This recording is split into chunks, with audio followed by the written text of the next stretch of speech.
Hey, what's going on, YouTube family? Welcome back to my channel. First and foremost, I really appreciate all the support I got on my first trucking video. It was a lot of positive feedback and I really appreciate it.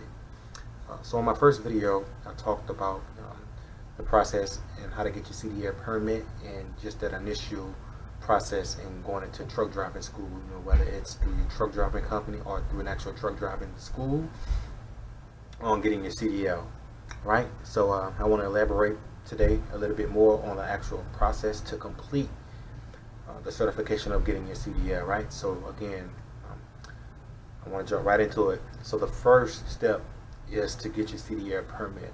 Again, I recommend you go and get this permit out on your own. I believe the permit can be valid for 6 months.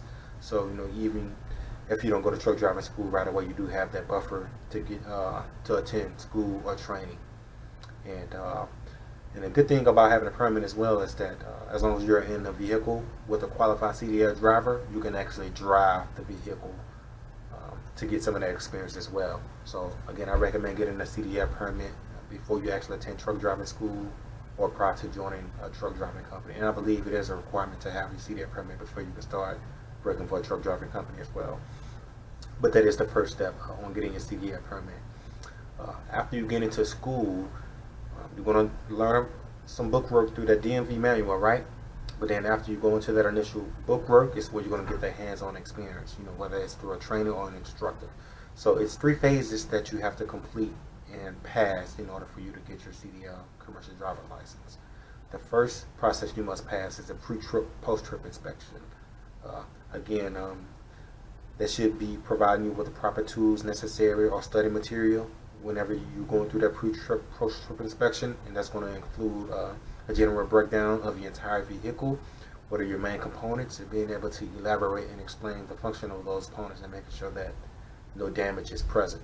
And you have to be able to call that out.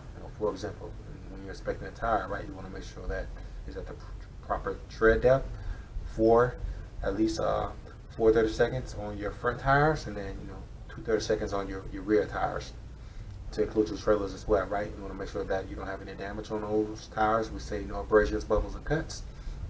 And even, for example, right, looking at an alternator or a water pump, you want to make sure that it's not, not damaged. No cracks, no leaks on a water pump, and that is in, working condition. Again, going into the in-cab inspection, making sure that all your gauges are functioning properly and they are within limits. You're going to learn those legal limits, making sure your windshield wipers are good, your windshield itself, your lights, so on and so forth. And then you have your brake test as well. So all that is included in that first pre-trip, post-trip inspection, doing that full inspection of the vehicle and making sure you test all your systems as well, your brake test, your leak test as well. The second phase is your backing maneuvers. I did touch bases in my first video on the required backings that you must pass: your straight back, your offset backing, your parallel backing, or your 45 90-degree backing.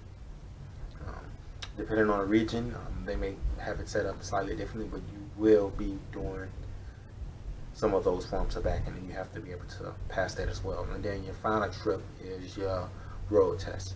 And this is where the instructor or trainer is going to take you out on the road to see if you are able to safely control that vehicle throughout the city and through the interstate as well, right? So things that they're going to be looking for: making sure you're controlling your tractor and trailer, making sure you know how to upshift, making sure you know how to downshift if you're driving manuals, making sure you understand between those lines, making sure you are clearing your turns when you're coming back into your right lanes, making sure that you're not running over curves, so on and so forth. So can you safely control and navigate that vehicle through the city as well as heavy traffic and on the interstate and highways as well? So those are some of the things that they're going to be looking out for whenever you do that road test.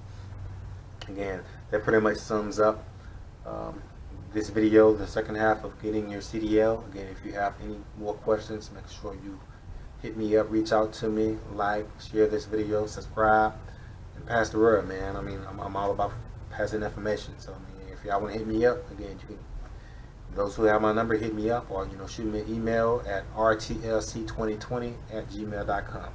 Peace.